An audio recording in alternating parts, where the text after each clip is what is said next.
Hello students, welcome to all of you. आज electrostatic में हम लोग नया लेक्चर लेके आए हैं जहाँ पे हम लोग पढ़ेंगे मेथड ऑफ चार्जिंग। ठीक है बेटा, तो यहाँ पे मेथड ऑफ चार्जिंग में हम लोग आज 3 मेथड डिस्कस करने वाले हैं। Charging by induction, charging by conduction और चार्जिंग बाय फ्रिक्शन। तो आइए देखते हैं अपना पहला चार्जिंग का method, charging by induction. Induction का मतलब सिंपल सा समझिए आप लोग, जब कोई भी बॉडी, एक चार्ज बॉडी किसी भी अनचार्ज बॉडी को बिना छुए, बिना टच किए चार्ज कर देगी। समझ में आया? मतलब कहने का, कोई भी बॉडी के अंदर चार्ज इंड्यूस्ड हो जाएगा। इंड्यूस्ड मतलब जानते हो? इंड्यूस्ड हो जाना मतलब सामने से देख करके चार्ज उसके पास इंड्यूस्ड हो जाना। जैसे ये उसी तरह का मतलब है जैसे कि कोई एक लड़का बहुत ज़्यादा पढ़ता लिखता है और दूसरा लड़का नहीं पढ़ता लिखता है, वो रोज़ देखता है उसको कि हाँ वो खूब पढ़ रहा है और उसको देख देख करके उसके अंदर भी पढ़ने की प्रॉपर्टी आ गई। मतलब समझ रहे हो? वो भी क्या करने लगा? पढ़ने लग गया। तो उसके अंदर उसकी पढ़ने वाली प्रॉपर्टी क्या हो गई? इंड्यूस्ड हो गई। सेम काम यहाँ पर भी होगा। यहाँ पर कोई एक चार्ज बॉडी हम लोग लेके आएंगे, उस चार्ज बॉडी को देख करके दूसरी बॉडी अपने आप चार्ज हो जाएगी। तो आइए देखते हैं ये वाला जादू कैसे होगा। तो देखिए, अगर मैं ये दो बॉडी ए और बी, ये कोई दो बॉडी है मेरे पास, इन दोनों बॉडी को मैं लेके आपस में पास आया। ठीक बेटा, अब देखिए, इनिशियली इस दुनिया में सारी बॉडी न्यूट्रल होती हैं। क्यों न्यूट्रल होती हैं? क्योंकि इनिशियली जब नेचर से कोई भी चीज़ हमको मिलती है, वो उसके पास जितना नंबर ऑफ इलेक्ट्रॉन होता है उतना ही नंबर ऑफ प्रोटॉन भी होता है। तो इनिशियली सारा एटम क्या होता है बेटा? न्यूट्रल होता है। और बॉडी किससे बनती है? कोई भी मैटर किससे बनता है? एटम से मिलकर बनता हो, तो ओवरऑल बॉडी क्या रहती है? न्यूट्रल रहती है। ठीक, तो इस वाले बॉडी और इस वाले बॉडी में चार्ज तो है, लेकिन पॉजिटिव और निगेटिव चार्ज दोनों इक्वल अमाउंट पे है। पॉजिटिव और निगेटिव चार्ज दोनों क्या है बेटा? इक्वल अमाउंट पे है। ठीक, यहाँ पर भी पॉजिटिव और निगेटिव चार्ज दोनों क्या है? इक्वल अमाउंट पे है। इक्वल अमाउंट पे चार्ज तो है, लेकिन दोनों चार्ज क्या है? इक्वल अमाउंट में है। तो ये दोनों बॉडी के पास चार्ज तो है, लेकिन दोनों बॉडी के पास चार्ज क्या है? पॉजिटिव निगेटिव दोनों इक्वल अमाउंट में है, इसलिए ओवरऑल ये बॉडी क्या है? न्यूट्रल है। ठीक, अब जैसे ही हम लोग इस चार्ज रॉड को लेके आए, ठीक, अब ये चार्ज रॉड क्या करेगा? यहाँ पे जो पॉजिटिव चार्ज है बेटा, ये पॉजिटिव चार्ज क्या करेगा? बिना टच किए फोर्स ऑफ रिपल्सन या फोर्स ऑफ अट्रैक्शन लगा सकता है। पॉजिटिव चार्ज के ऊपर रिपल्सन लगाएगा, नेगेटिव चार्ज के पास अट्रैक्शन लगाएगा, बिना टच किए। मैंने आपको पहले ही लेक्चर में बताया था कि यहाँ पे जैसे मास होता है ना, मास वो ग्रेविटेशनल फील्ड बना लेता है, तो बिना टच किए फोर्स लगा लेता है। वैसे ही चार्ज इलेक्ट्रिक फील्ड बना लेता है, और उस फील्ड के अंतर्गत अगर कोई भी चार्ज बॉडी आएगी या कोई भी चार्ज आएगा, वो क्या करेगा? या तो अट्रैक्शन फील करेगा या तो रिपल्सन फील करेगा। डिपेंड करेगा कि चार्ज है किस नेचर का। ठीक, तो ये वाली बॉडी भी एक इलेक्ट्रिक फील्ड बना लेगी। उस इलेक्ट्रिक फील्ड पे ये बॉडी आ गई है। तो ये बॉडी आ गई, तो इस बॉडी का जो निगेटिव चार्ज रहेगा वो इसकी तरफ अट्रैक्ट होगा, जो पॉजिटिव चार्ज रहेगा वो इससे रिपल करेगा, दूर चला जाएगा। ठीक, तो यहाँ पर इसको टच नहीं करा है मैंने, लेकिन इसकी इलेक्ट्रिक फील्ड में आने के बाद इस बॉडी का निगेटिव चार्ज इधर सेपरेट हो गया और पॉजिटिव चार्ज इधर सेपरेट हो गया। ठीक, अब क्या करेंगे? अब अगर मैं इस चार्ज को, इस रॉड को हटा भी दूंगा, इन दोनों को मैंने क्या कर दिया? दूर कर दिया। ठीक, अब इन दोनों को जब मैंने दूर कर दिया, अब इस रॉड को हटा भी दिया मैंने, उसके बाद भी इसके पास निगेटिव, इसके पास पॉजिटिव चार्ज रहा है कि नहीं रहा है? गया तो नहीं ना? ओके, तो यहाँ पर वही चीज़ हम लोग देख रहे हैं। हालांकि यहाँ पे होता क्या है वो देखिए आप लोग, एक्चुअल कंडीशन देखिए। इस बॉडी के पास है इलेक्ट्रॉन, इस बॉडी के पास भी इलेक्ट्रॉन है। प्रोटॉन कभी भी अपनी जगह नहीं छोड़ते हैं। इस बॉडी के पास है इलेक्ट्रॉन। जैसे इस पॉजिटिव चार्ज रॉड को लाएंगे, ये पॉजिटिव चार्ज रॉड क्या करेगा? इलेक्ट्रॉन को अपनी तरफ अट्रैक्ट करेगा। यहाँ पर इलेक्ट्रॉन्स आ जाएंगे। अब इस बॉडी के भी कुछ इलेक्ट्रॉन इसके पास चले जाएंगे, इस बॉडी के पास चले जाएंगे। अब बताओ, इस बॉडी पे नंबर ऑफ इलेक्ट्रॉन ज़्यादा हो गए, इस बॉडी पे नंबर ऑफ इलेक्ट्रॉन कम हो गए। नंबर ऑफ इलेक्ट्रॉन ज़्यादा होंगे तो यहाँ पे नेगेटिव चार्ज आ गया, नंबर ऑफ इलेक्ट्रॉन कम हो गए तो पॉजिटिव चार्ज आ गया। अब जैसे इन बॉडी को मैंने दूर कर दिया, इस रॉड को हटा दिया, तो अब तो इलेक्ट्रॉन कूद के तो इसके पास चला नहीं जाएगा। हाँ, जब टच थे तब वो आ जा सकते थे, बिकॉज दोनों कंडक्टर थे, कंडक्टर में चार्ज फ्लो हो सकता है। लेकिन अब जब ये दोनों टच ही नहीं है बेटा, अब तो कोई कंडीशन नहीं ना कि इलेक्ट्रॉन आपस में ट्रांसफर हो जाए। तो अब ये लगातार इलेक्ट्रॉन ज़्यादा रहाएगा, इसमें लगातार इलेक्ट्रॉन कम रहाएगा, और ये दोनों की दोनों बॉडी क्या हो जाएंगी? चार्ज हो जाएंगी। तो ये बॉडी निगेटिव चार्ज हो गई, ये बॉडी पॉजिटिव चार्ज हो गई। इस प्रकार के चार्जिंग को हम लोग क्या बोलते हैं? चार्जिंग बाय इंडक्शन बोलते हैं। ठीक, देखिए लिखा है यहाँ पे, पढ़ लेते हैं। If a charge body is brought near a metallic neutral body, the charge body will attract opposite charge and repel similar charge present in the neutral body. As a result, this one side of neutral body becomes negative while the other positive. This process is called the electrostatic induction. एक body negative charge हो जाएगी तो दूसरी body positive charge हो जाएगी। इसके कुछ important fact है उनको भी देख लेते हैं। Inducing body neither gain nor loss charge, मतलब ये वाली जो बॉडी रहेगी बेटा, इस बॉडी के चार्ज के ऊपर कोई भी फर्क नहीं आएगा, ना तो इससे चार्ज कम होगा ना तो इससे चार्ज ज़्यादा होगा, कोई भी फर्क नहीं आएगा। दूसरा, the nature of induced charge is always opposite to that of inducing charge. अगर ये पॉजिटिव रॉड लेके आए तो ये वाली जो बॉडी रहेगी वो इसकी अपोजिट नेचर के चार्ज से चार्ज होगी, ये नेगेटिव चार्ज होगी, ये वाली पॉजिटिव चार्ज होगी। अगर ये नेगेटिव होती तब ये वाली कौन सी चार्ज होती, तब ये वाली पॉजिटिव चार्ज हो जाती, अपोजिट नेचर से चार्ज होगी। देखिए, induction take place only in body, क्या हो बेटा, बॉडी आपकी एक पार्टिकल नहीं होनी चाहिए। अगर पार्टिकल बॉडी है तब ये वाला प्रोसेस नहीं हो पाएगा। क्या होना चाहिए, एक पॉइंट चार्ज नहीं होना चाहिए, समझ में आया ना। क्या होनी चाहिए, बॉडी होनी चाहिए। जब बॉडी होगी तब ना आप लोग इलेक्ट्रॉन उससे फ्लो हो सकते हैं, तो बॉडी का होना जरूरी है। पार्टिकल में ये वाला प्रोसेस नहीं हो पाएगा। तो ये तो हुआ आपका चार्जिंग बाय इंडक्शन। आइए देखते हैं अगला मेथड समझते हैं, charging by conduction. Charging by conduction क्या है, अब देखिए, चार्जिंग बाय इंडक्शन में हम लोग बॉडी को, जो अनचार्ज बॉडी थी, जो न्यूट्रल बॉडी थी, उसको टच नहीं कर रहे थे, बिना टच किए उस बॉडी पे चार्ज को ओरिजिन कर रहे थे। बट यहाँ पर हम लोग क्या करेंगे, एक चार्ज बॉडी लेके आएंगे, दूसरी अनचार्ज बॉडी के साथ उसको टच करा देंगे, तो उस चार्ज बॉडी से चार्ज फ्लो करके अनचार्ज बॉडी पे चला जाएगा और न्यूट्रल बॉडी जो अनचार्ज बॉडी रहेगी वो क्या हो जाएगी, चार्ज हो जाएगी। ठीक, यहाँ पर उसी तरह का काम होता है जैसे कि यहाँ पे एक मैं भरी हुई कोई टंकी लिया और ये खाली टंकी है हमारे पास, इस भरी हुई टंकी को इसके साथ पाइप के सहारे जोड़ दिया, तो आप लोग देखेंगे थोड़ी देर पे ये पानी इसके पास भी क्या चला जाएगा, चला जाएगा।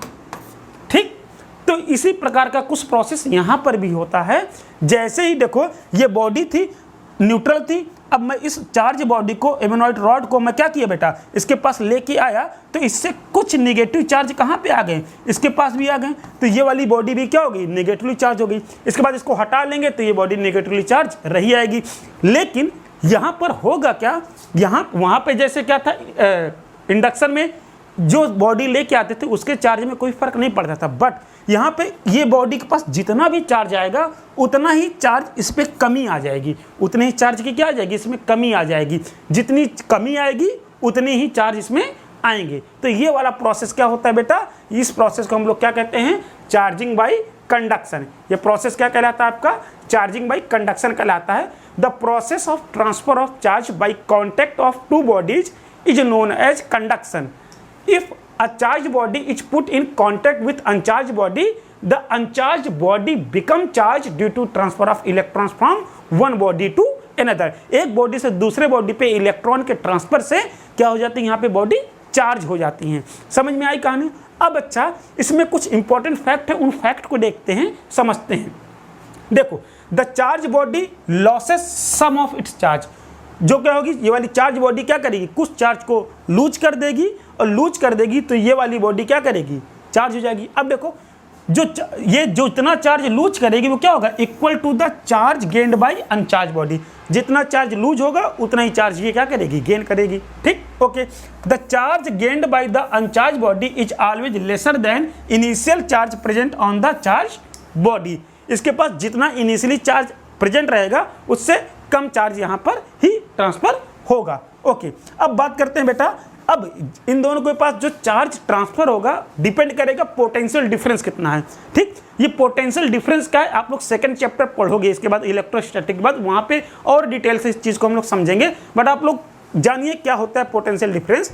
अगर देखिएगा, अगर यहाँ पर ये दोनों टंकी बराबर की भरी रहेंगी, ठीक है ना, बराबर से भरी है। अब ये पाइप तुम लोग लगा दोगे तो क्या बताओ, क्या पानी फ्लो होगा, पानी कभी भी फ्लो नहीं होगा। लेकिन अगर यहीं पर मैंने क्या किया, ये दो टंकी लिया, एक टंकी में यहाँ तक पानी भरा हुआ है और एक टंकी में यहाँ तक पानी भरा हुआ है। अब देखो, अब तुम ही बताओ, अब इन दोनों को मैंने पाइप के सहारे जोड़ दिया। ठीक, अब इन दोनों को जब मैंने पाइप के सहारे जोड़ दिया तो यहाँ का जो बेटा पोटेंशियल है यहाँ का, इस जगह का जो पोटेंशियल एनर्जी है वो ज़्यादा है, इस जगह की जो पोटेंशियल एनर्जी है वो क्या है, कम है। ठीक, तो यहाँ की पोटेंशियल एनर्जी ज़्यादा है, यहाँ की पोटेंशियल एनर्जी कम है, तो इन दोनों बॉडी के बीच में पोटेंशियल डिफरेंस है कि नहीं है, पोटेंशियल एनर्जी का डिफरेंस है। इसी वजह से जो हायर पोटेंशियल से लोअर पोटेंशियल की तरफ पानी का ट्रांसफर स्टार्ट हो जाएगा। सेम काम यहाँ पर भी होगा कि यहाँ पर अगर दो बॉडी के बीच में पोटेंशियल डिफरेंस है तभी चार्ज ट्रांसफर होंगे। अगर दोनों बॉडी के पास पोटेंशियल डिफरेंस नहीं है, दोनों बॉडी का पोटेंशियल इक्वल है, तो चार्ज ट्रांसफर नहीं होंगे। जैसे कि यहाँ पर हो रहा है, पानी ट्रांसफर नहीं हो रहा है, वैसे ही अगर पोटेंशियल सेम है तो चार्ज भी ट्रांसफर नहीं होंगे। तो अगला पॉइंट वही लिखा हुआ है आपका कि no potential difference no conduction. अगर पोटेंशियल डिफरेंस नहीं है तो कंडक्शन भी नहीं होगा। एक और इंपॉर्टेंट चीज याद कर लीजिए, positive charge flow from higher potential to lower potential. Positive charge हमेशा कहां से कहां फ्लो होंगे, हायर पोटेंशियल से लोअर पोटेंशियल की ओर फ्लो होंगे, और निगेटिव चार्ज बेटा कहां फ्लो होंगे, लोअर टू हायर पोटेंशियल। हालांकि फिर मैं कह रहा हूं इसको और अच्छे से हम लोग अंडरस्टैंड कर सकते हैं जब सेकंड चैप्टर हम लोग पढ़ेंगे इलेक्ट्रिक पोटेंशियल। ठीक, हालांकि यहां पे इतना ही आप लोग बस जान लीजिए, हो गया। तो यहाँ पे हमारा ये सेकंड मेथड भी कंप्लीट हुआ। लेकिन इस सेकंड मेथड के, ये है तो छोटा सा मेथड, लेकिन इससे रिलेटेड बेटा बहुत तगड़े तगड़े क्वेश्चन पूछे जाते हैं। बोर्ड में भी, नीट में भी, आईआईटी में भी कई क्वेश्चन पूछे गए हैं। आइए उन क्वेश्चंस को डिस्कस करते हैं चार्जिंग बाई कंडक्शन के। तो इसमें दो केस हैं, इन दो केस को हम लोग अच्छे से अंडरस्टैंड करते हैं।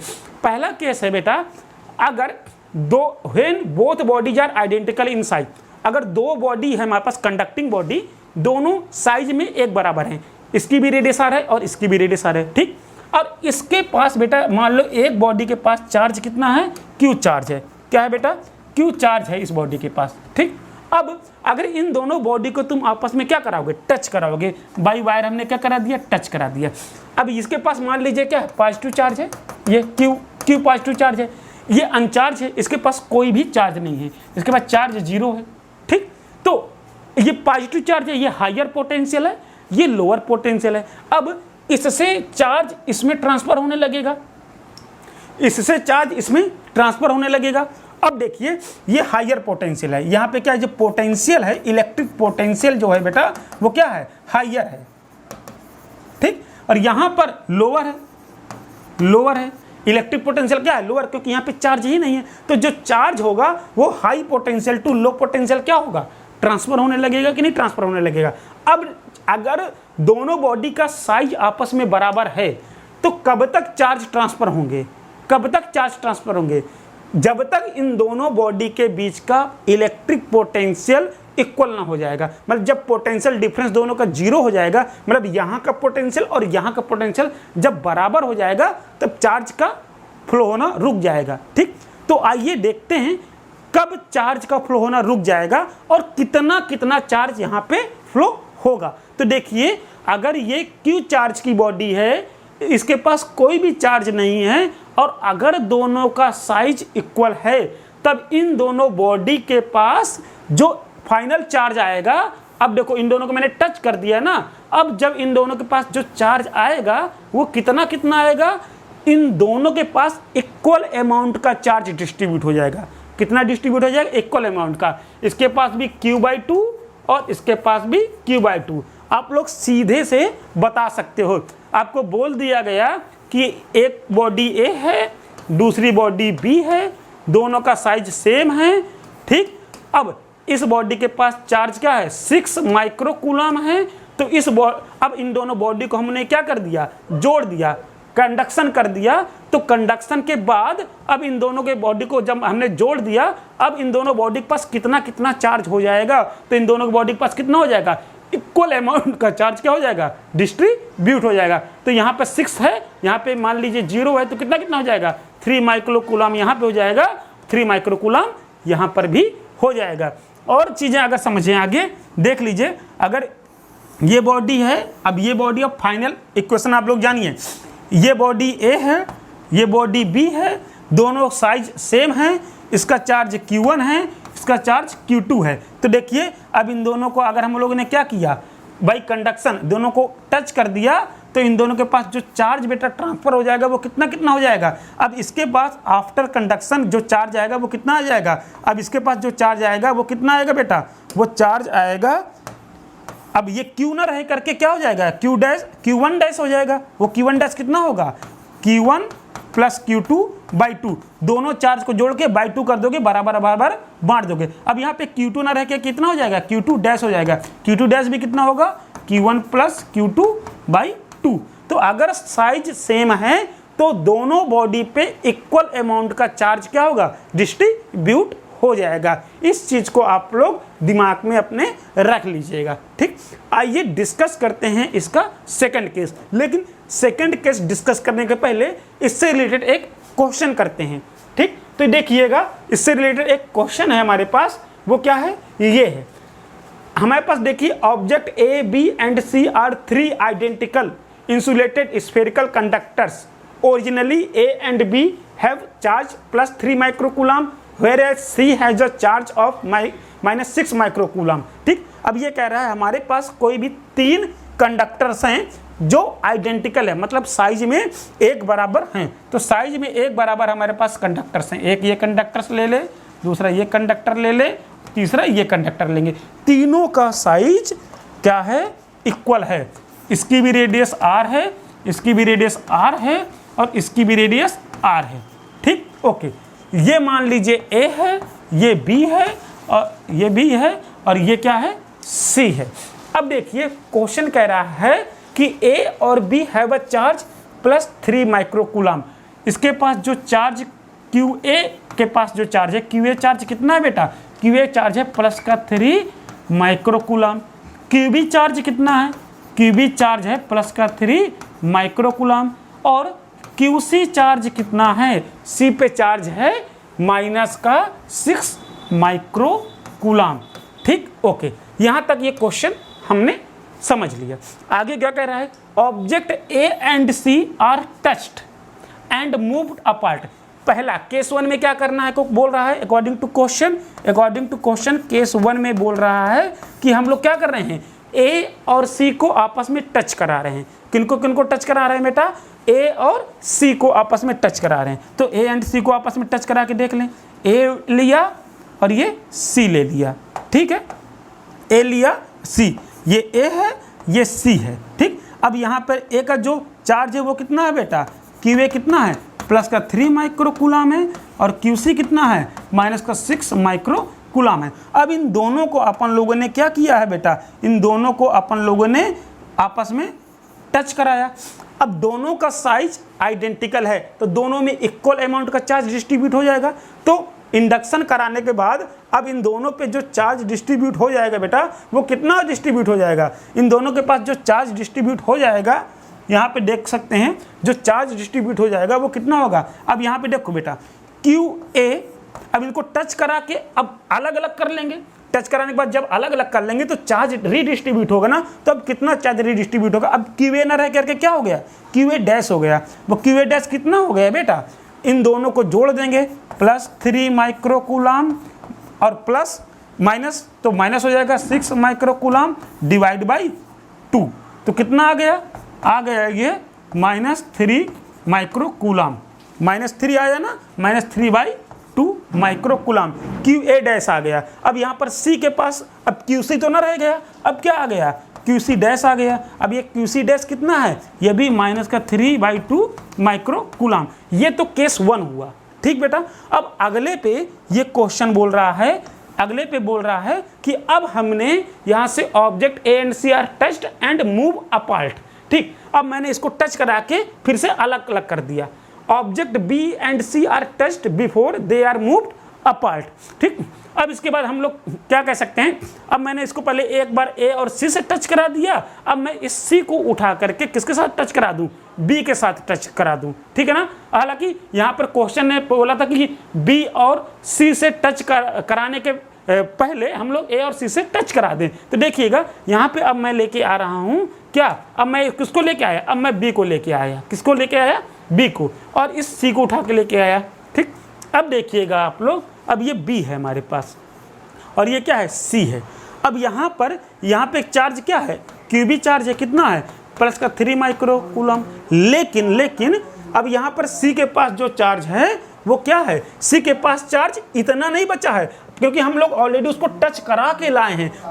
तो देखिए अब यहाँ पे क्यूबी मैंने लेके आया जो प्लस 3 माइक्रोकूलम है। अब ये जो सी लेके आया हूँ, सी को मैं ए से टच करा के लाया हूँ ना, तो अब इसके पास चार्ज इतना तो नहीं बचा, अब इसके पास चार्ज इतना है, माइनस का 3/2 माइक्रोकूलम चार्ज है बेटा।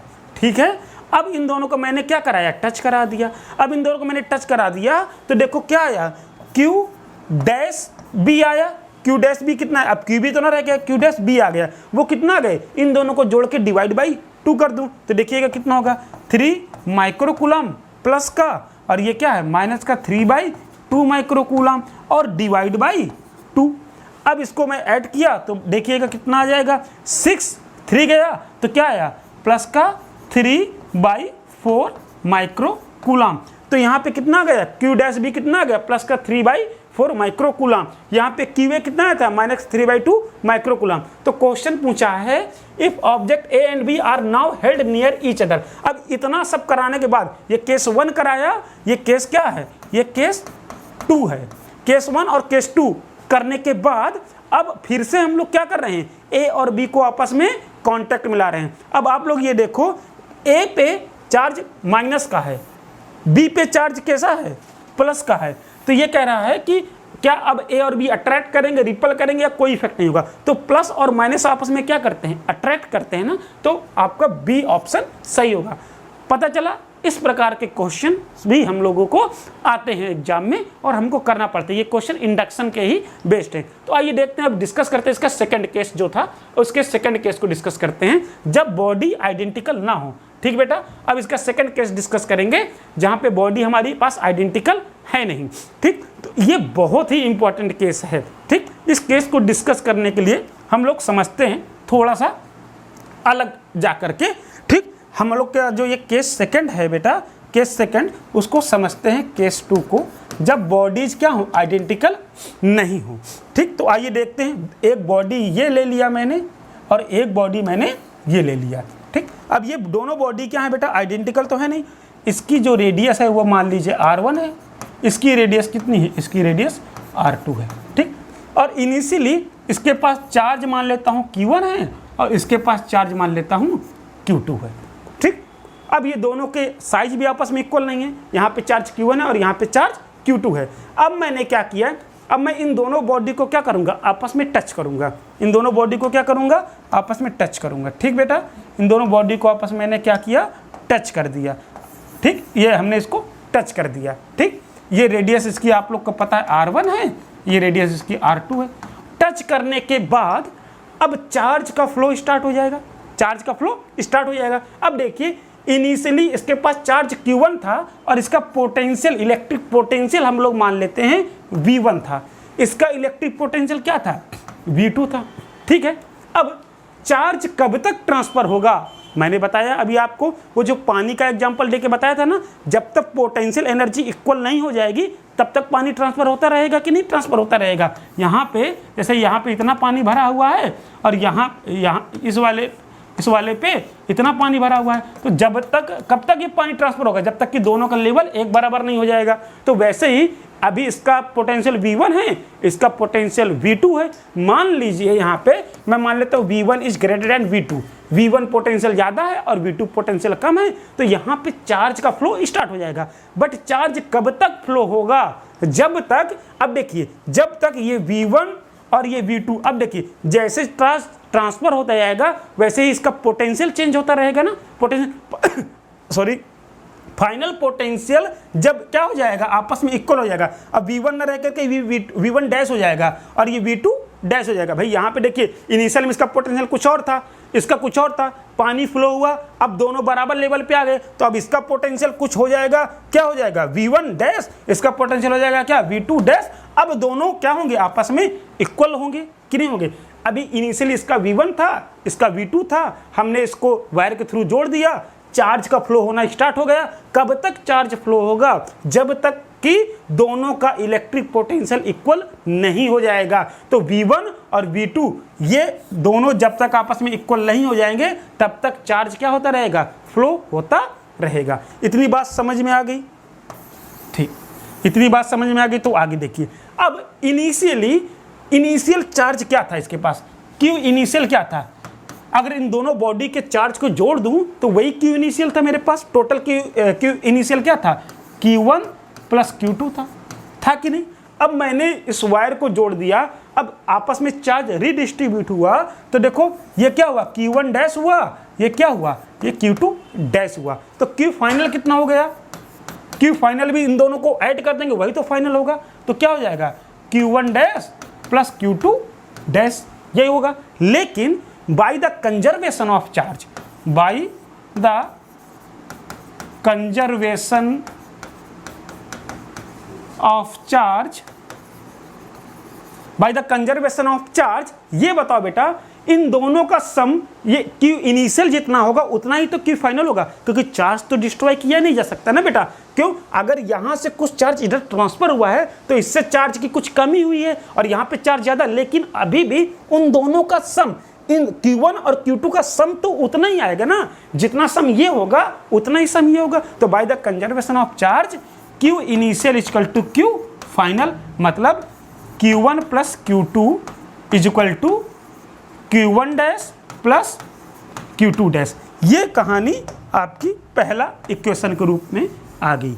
इस इक्वेशन को आप लोग अच्छे से स्टडी करिए। एक पहली इक्वेशन हम लोग की बन गई। अच्छा, अब सेकेंड इक्वेशन एक बनाता हूं, उसके लिए मैं आपको एक फॉर्मूला बताता हूं। इस फॉर्मूले को जो कहते हैं आपको सिर्फ याद कर लेना है, और जैसे ही सेकेंड चैप्टर आएगा वहां पे इस फॉर्मूले का मैं डिटेल में डेरिवेशन आपको बताऊंगा। लेकिन सेकंड चैप्टर का इंतजार हम क्यों करें, हम यहाँ पर ही उस फॉर्मूले को थोड़ा सा याद ही तो करना है। याद कर लेते हैं, हमारे अच्छे अच्छे क्वेश्चन बनने लग जाएंगे।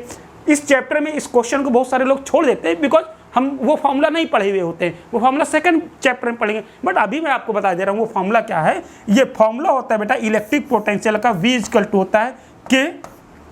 अभी आपको K भी पता चलेगा, एक कांस्टेंट होता है, और Q अपान R, K Q अपान R।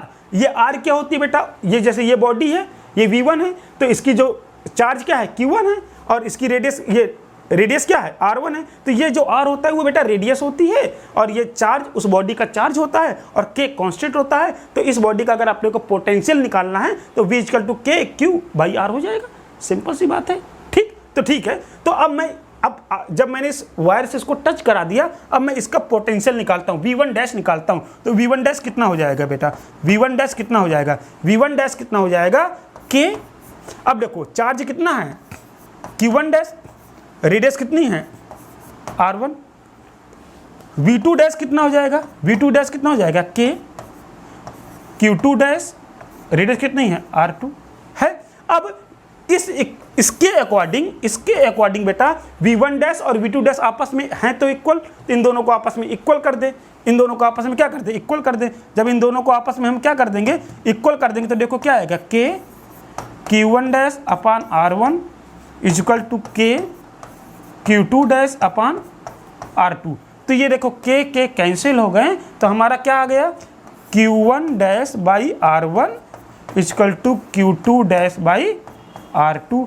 ये आपकी एक और अलग इक्वेशन आ गई। मतलब जो चार्ज का डिस्ट्रीब्यूशन होगा वो कैसा होगा, इसको और करके ऐसे भी आप लोग लिख सकते हो, Q1 dash upon Q2 dash is equal to R1 by R2। देखो बेटा जो रेडियस का रेशियो रहेगा उसी रेशियो पे चार्ज का क्या होगा, डिस्ट्रीब्यूशन होगा। ये अगली आपकी सेकंड इक्वेशन यहाँ से हमको मिल गई। ठीक, ये कहानी समझ में आई अपने को। एक इक्वेशन ये मिली, एक इक्वेशन ये मिली। अब आप ये डायरेक्ट इक्वेशन का भी इस्तेमाल कर सकते हैं।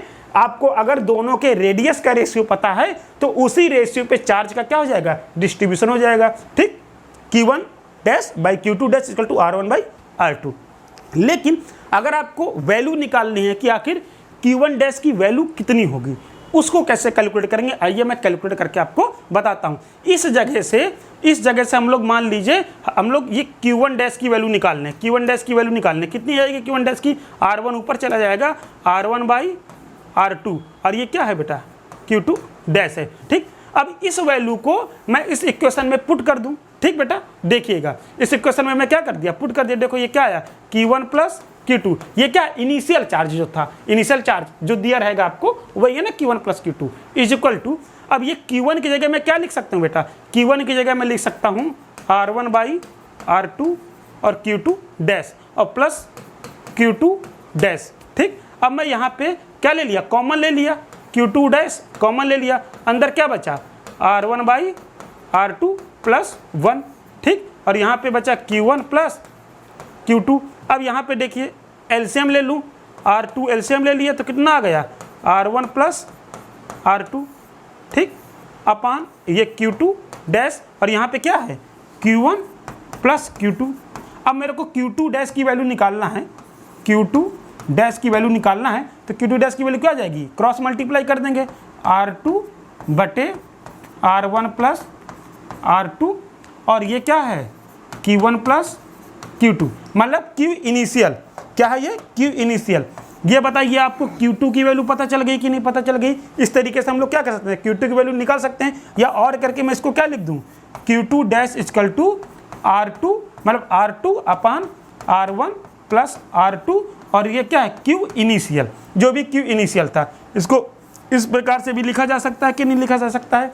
अब आप लोग देखिए ये Q2 डैश की वैल्यू निकल आई।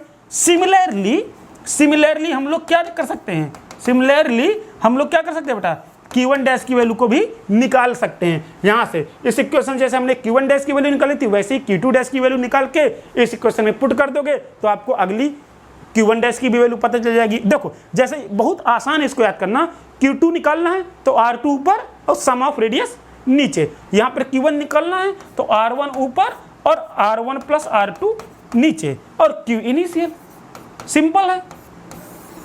ठीक, जिसका निकालना होता है उसकी रेडियस ऊपर बाकी सम ऑफ रेडियस नीचे। अब आप लोग कैसा भी होगा तो आप लोग इस प्रकार से बेटा Q1 Q2 और निकाल सकते हैं वैल्यू। ठीक, ये आप लोग इसको बड़ा आराम से निकाल सकते हैं कि नहीं निकाल सकते हैं। केस 2 में जब आपका जो साइज है वो आइडेंटिकल नहीं है, जब साइज आइडेंटिकल नहीं है तो आप लोग इस तरीके से ये दो आप लोग, मैं चाहता तो आपको सीधे ये भी याद करवा देता, बोल देता फॉर्मूला याद कर लो और इसको भी याद कर लो। ठीक, बट हमने आपको थोड़ा सा बताया कि ये चीज़ें कहाँ से आई हैं। हालांकि आप लोग इस फॉर्मूले को लेकर मत घबराइएगा, सेकंड चैप्टर में ये फॉर्मूले का डेरिवेशन हम लोग पढ़ेंगे। ठीक, अभी के लिए इस फॉर्मूले को आप लोग याद कर लीजिए। ये फॉर्मूला होता है पोटेंशियल, इलेक्ट्रिक पोटेंशियल का K/Q/R, बॉडी का चार्ज बॉडी की रेडियस। इस प्रकार से हम लोग क्या निकालते हैं, पोटेंशियल निकालते हैं। ये पूरा का पूरा आप लोगों का ये केस 2 हुआ और इससे रिलेटेड बहुत अच्छे अच्छे क्वेश्चन आते हैं। तो आइए इसका कंक्लूजन देख लेते हैं अपन लोग। कंक्लूजन क्या है, देखो केस 1 का है, in charging by conduction charge will flow from one body to another from higher potential body to lower potential body. कब तक, till there potential becomes equal no matter where the bodies are identical और not.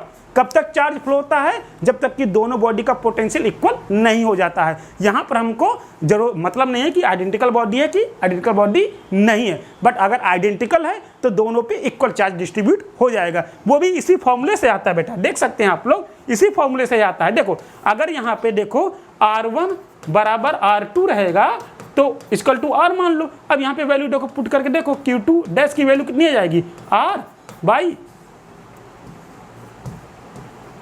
देखो ये R by, अब यहाँ पे value put करके देखो R प्लस R क्या हो जाएगा, 2R हो जाएगा और ये Q1 प्लस Q2 हो जाएगा, ये R से R कैंसिल हो जाएगा तो देखो क्या हो जाएगा, ये आ जाएगा कि नहीं आ जाएगा, Q1 प्लस Q2 बाई 2। देखो यही तो आ गया Q2 डैश और यही आपका Q1 डैश भी आ जाएगा कि नहीं, Q1 प्लस Q2 बाई 2। देखो इसी फॉर्मूले से ये भी तो आ गया कि नहीं आ गया। तो सिंपल सी चीज़ है। ठीक, ओके। अब यहाँ पे बात करता हूँ, in the charging by conduction if bodies are identical then the final charge is over the bodies will equal and magnitude of that charge is equal to half of magnitude of initial charge. देखो nature of the charge over the bodies will be same as that of the initial charge.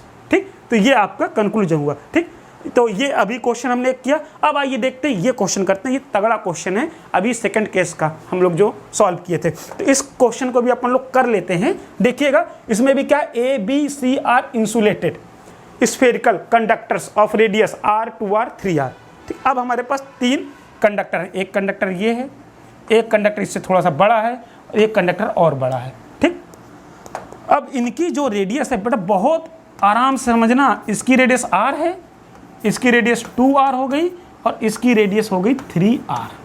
ठीक, ये a है, ये b है, ये c है। ठीक, अब यहाँ पे बोल रहा है originally a and b have charge +3 microcoulomb. a और b के ऊपर जो चार्ज है वो कितना है बेटा, देखो QA कितना है, QA कितना है, QA है क्या है, प्लस का 3 माइक्रोकुलाम। QB कितना है बेटा, QB है प्लस का 3 माइक्रोकुलाम। ये देखो दिया है कि नहीं दिया है। ठीक, अब QC C कितना है, ये देखो ये दिया ना 4, ये किसका चार्ज है, ये QC है ना बेटा, ये QC है आपका। QC कितना दिया है, QC दिया है -6 माइक्रोकुलाम। ठीक, अब क्या कह रहा है, object A and C are touched and move apart. Object B and C are touched before they are moved apart. ठीक है बेटा, ओके। तो हम लोग का सिस्टम क्या कह रहा है कि A और C को क्या कर रहे हैं, टच कर रहे हैं और फिर हटा रहे हैं। उसके बाद क्या कर रहे हैं, B और C को आपस में टच करके हटा रहे हैं। तो यहाँ पर भी 2 केस बन रहे हैं। ठीक है ना, देखिएगा ये केस 1 में, case 1 according to question, case 1 क्या कह रहा है हमको, मान लीजिए A और C को हम लोग क्या कर रहे हैं बेटा, टच कर रहे हैं। क्या कर रहे हैं बेटा, A और C को हम लोग क्या कर रहे हैं, आपस में टच करें। A और C को मान लीजिए हमने आपस में क्या किया, टच किया। ठीक, यहाँ पे ये क्या है बेटा, इसकी रेडियस है r और इसकी रेडियस कितनी है 3r। ठीक, इसका चार्ज देखो, अब देखो अब ये क्या है अपने पास, अब मैंने क्या किया है, ये और ये लेके आए हैं, इसके पास चार्ज +3 था, इसके पास -6 मिली कूलम चार्ज है। अब मैंने इन दोनों बॉडी को क्या कर दिया है बेटा, आपस में टच करा दिया है। अब जैसे ही मैं इन दोनों को टच कराऊंगा, चार्ज का रीडिस्ट्रीब्यूशन स्टार्ट हो जाएगा। चार्ज के जब रीडिस्ट्रीब्यूशन स्टार्ट हो जाएगा तो अब इसके पास चार्ज QA ना रह करके, ये बॉडी A थी, ये बॉडी C थी, अब इसके पास चार्ज A ना रह करके क्या हो जाएगा, QA डैश हो जाएगा। इसके पास चार्ज C ना रह करके QC चार्ज ना रह कर क्या हो जाएगा, QC डैश हो जाएगा। ठीक, अब इतना चार्ज हो जाएगा। अब QA डैश कितना हो जाएगा, QC डैश कितना हो जाएगा, इसको हमको कैलकुलेट करना पड़ेगा। कैसे कैलकुलेट करेंगे, अब देखिए आपके पास फॉर्मूला तो है ना बेटा, आपके पास फॉर्मूला है ना। फॉर्मूला क्या है आपके पास, QA डैश निकालना है तो क्या करेंगे, इनिशियल चार्ज निकाल लेना दोनों के बीच का। इनिशियल इसके पास देखो चार्ज क्या था, +3 माइक्रोकुलाम, इसके पास -6 माइक्रोकुलाम। तो Q इनिशियल की अगर मैं बात करूं तो Q इनिशियल कितना हो जाएगा बेटा, QA + QC। तो QA की वैल्यू कितनी थी, +3 माइक्रोकुलाम प्लस ये क्या हो जाएगा -6 मिलीकुलाम, सॉरी मिलीकुलाम। ठीक, तो जोड़ा तो कितना है, -3 मिलीकुलाम आ गया ना। ये Q इनिशियल की वैल्यू आ गई कि नहीं आ गई, Q इनिशियल हमारे पास कितना आ गया, Q इनिशियल हमारे पास आ गया -3 मिलीकुलाम। अब QA डैश निकालना हमको। QA डैश निकालने के लिए हमने अभी फॉर्मूला तुमको बताया ना, अभी फॉर्मूला बताया ना। QA डैश के लिए क्या करेंगे बेटा, जिसको निकाल रहे हैं उसकी रेडियस ऊपर, RA ऊपर, डिवाइड बाई क्या करेंगे, RA + RC और मल्टीप्लाई किसका करेंगे, Q इनिशियल का। यही फॉर्मूला है, अभी निकाल के दिखाएं। तो इस फॉर्मूले के अकॉर्डिंग हम लोग क्या कर दें, निकालने वैल्यू, RA की वैल्यू क्या है, R + 3R। Q इनिशियल कितना है, Q इनिशियल 3 मिलीकुलाम, QA डैश। अब देखो इन दोनों को जोड़ देंगे तो कितना आ जाएगा बेटा, कितना आ जाएगा, देखो आ जाएगा R, यहीं पे करते हैं, देखो इनको जोड़ देंगे तो क्या आ जाएगा, R/3 और एक कितना 4R इंटू -3 मिलीकुलाम। R से R हो गया कैंसिल, तो कितना आ गया, -3/4 मिलीकुलाम। ये किसकी वैल्यू आ गई, QA डैश की वैल्यू आ गई कि नहीं, QA डैश की वैल्यू आ गई। ठीक बच्चों, अब यहाँ पर अपने को क्या निकालना है, अब हमको निकालना है QC डैश की वैल्यू निकालना है। QC डैश के लिए क्या करेंगे, RC ऊपर, रेडियस C वाली रेडियस ऊपर, अपॉन RA + RC और Q इनिशियल। तो RC की वैल्यू कितनी है बेटा, 3R है। हाँ, और इन दोनों के देखो सम कितना आया था, 4R आया था। Q इनिशियल कितना है, -3 मिलीकुलाम है, R से R कैंसिल तो कितना आ गया, -3 3 जा 9/4 मिलीकुलाम। ये क्या आ गया, ये QC डैश आ गई। अब बताओ बेटा, कहानी समझ में आई, पूरी कहानी समझ में आ गई। ठीक, अब देखिए, अब यहाँ पे हम लोग का केस 1 हुआ कंप्लीट, केस 1 कंप्लीट हो गया, ठीक। अब यहाँ से टच कराने के बाद इस सी को उठा के मैं किससे, बी से टच कराऊंगा। अब केस 2 की स्टडी करते हैं। केस 2 की स्टडी अगर मैं करूँ, अब केस 2 की स्टडी में मैंने क्या लिया, इस बी को उठा के लाया, इस बी को उठा के लाया, ठीक, इस बी को उठा के मैं लाया, ठीक। अब इस सी को भी उठा के लाया, ठीक। अब जब मैं इसको उठा के लाया तो इसकी रेडियस कितनी है, 2r है, इसकी रेडियस कितनी है, 3r है। अब यहाँ पे इसका चार्ज कितना है, चार्ज है इसके पास क्यूबी, वो क्यूबी चार्ज कितना है, प्लस का 3 मिली कूलम। लेकिन यहाँ पर अब जो सी है इसका चार्ज बेटा कितना हो गया है, क्यूसी नहीं रह गया है, क्यूसी डैश हो गया है। तो यहाँ का जो चार्ज है वो बेटा कितना हो गया है, क्यूसी डैश हो गया है। क्यूसी डैश कितना आया है बेटा, माइनस का 9/4 मिली कूलम आया हुआ है, ठीक। अब इन दोनों को मैं जोड़ के, अब इन दोनों को मैंने जब जोड़ दिया तो देखो अब आपस में चार्ज रिडिस्ट्रीब्यूट हुआ। तो अब अपने को आर क्यूबी और क्यूसी की अगेन वैल्यू निकालनी है। अब कितना कितना चार्ज दोनों पे हो जाएगा, तो यहाँ पे देखो मैं क्यूबी डैश निकाल लूँ। क्यूबी डैश निकालने के लिए क्या करना पड़ेगा, R B radius upon R B plus R C radius और क्यू इनिशियल। अब देखो क्यू इनिशियल कितना है दोनों पे, पहले दोनों का चार्ज निकाल लेना। क्यू इनिशियल कितना है दोनों पे, क्यू इनिशियल के लिए देखो इसके पास कितना है, प्लस का 3 मिली कूलम, इसके पास क्या है, माइनस का 9/4 मिली कूलम। तो देखो जोड़ देंगे तो कितना है, 4 3 12, 12 में से 9 गए तो कितना बचा, 3 मिली कूलम 3/4। किसका, पॉजिटिव आएगा कि नहीं आएगा, पॉजिटिव आएगा, ठीक। ये क्यू इनिशियल आ गया। अब यहाँ पे वैल्यू हम लोग पुट कर दे, देखो क्यू बी डैश बराबर कितना आ गया, आर बी की वैल्यू कितनी है, 2r डिवाइड बाई, अब देखो यहाँ पे आर बी क्या है, 2r और ये तो कितना आ जाएगा, 5r, r से r कैंसिल, ये कितना हो जाएगा, 3/4 मिली कूलम, ठीक। क्यू इनिशियल की वैल्यू आ गई। अब आप लोग देख सकते हैं 2 2 जा 4 तो कितना आ गया, 3/10। क्यू डैश भी कितना आ गया, 3/10 मिली कूलम, ठीक।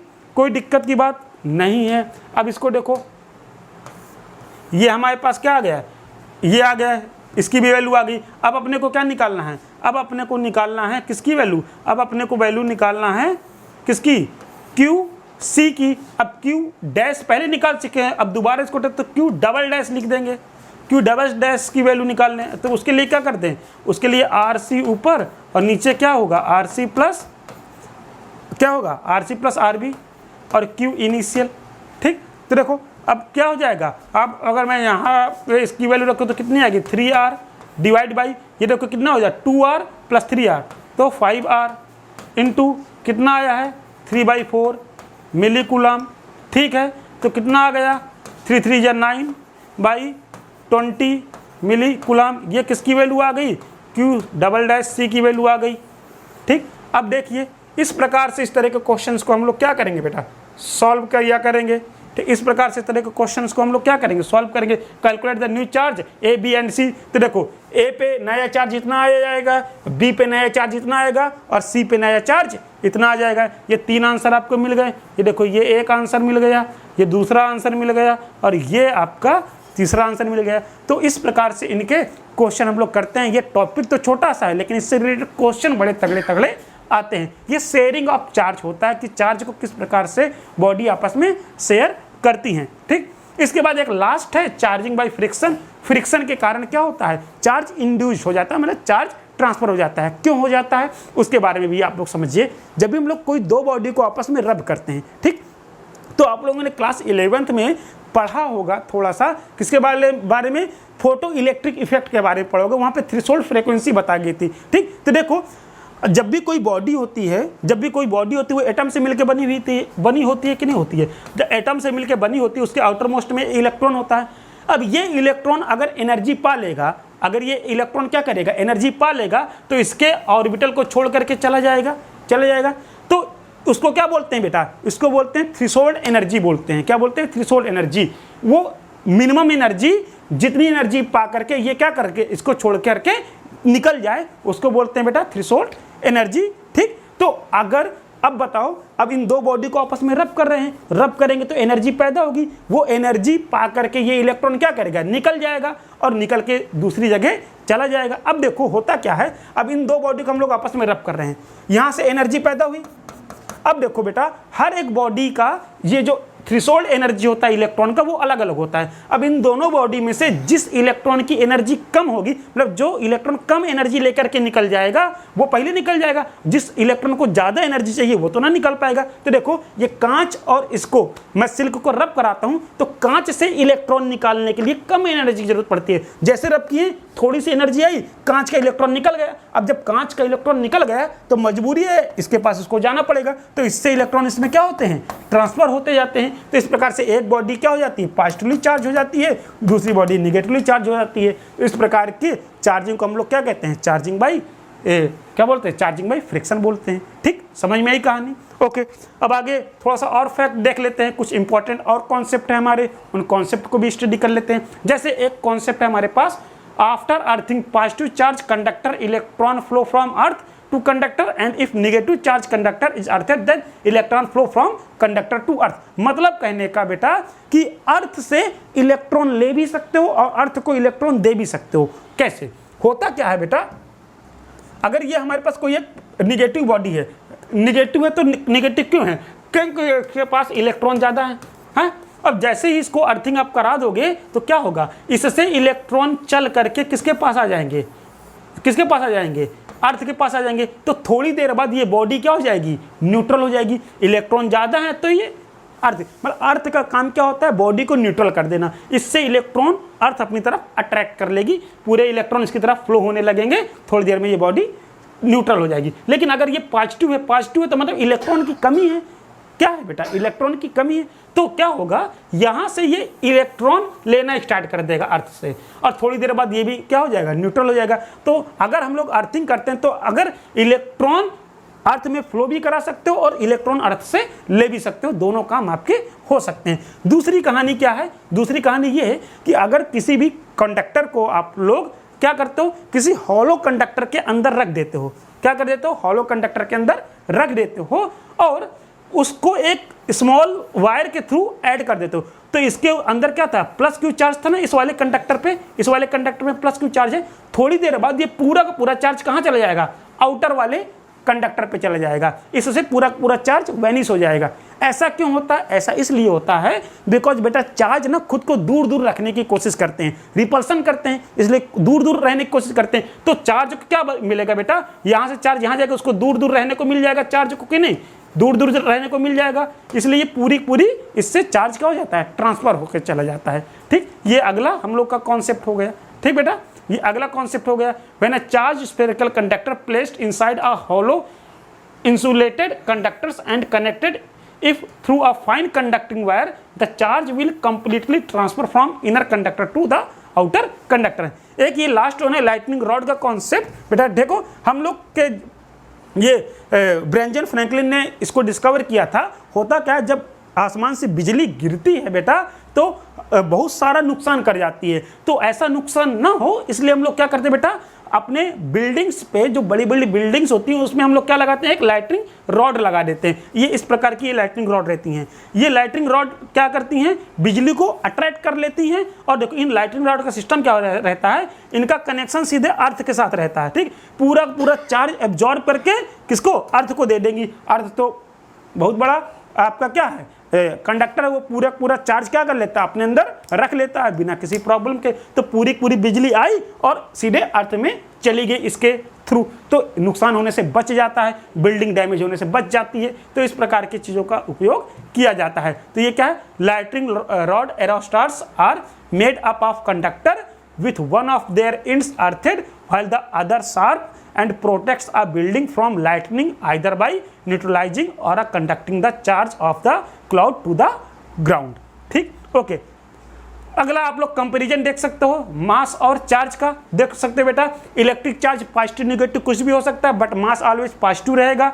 Charge arrived by a body does not depend on the velocity of the body, velocity पे डिपेंड नहीं करता है, बट जो मास होता है बेटा वो वेलोसिटी के ऊपर डिपेंड करता है, फॉर्मूला ये है, ठीक है ना, mass of body increase with its velocity. अगर वेलोसिटी बढ़ाते जाएंगे तो मास क्या होता जाएगा, चेंज होता जाएगा। ये क्या है बेटा, ये रेस्ट मास है आपका, ये रेस्ट मास है। जब बॉडी रुकी हुई है, जब बॉडी मूव में आएगी, मोशन में आएगी, तो उसका मास क्या होगा, चेंज होगा। बट चार्ज के साथ ऐसा कुछ होता नहीं है, जितना चार्ज रेस्ट में होगा उतना ही चार्ज जब मोशन करेगा तब भी होगा। चार्ज क्वांटाइज्ड होता है, बट यहाँ पे ऐसा कुछ मास के साथ है नहीं। The quantization of mass at to be stabilized. Electric charge is always conserve, ठीक, but mass is not conserve as it can be change into energy and vice versa.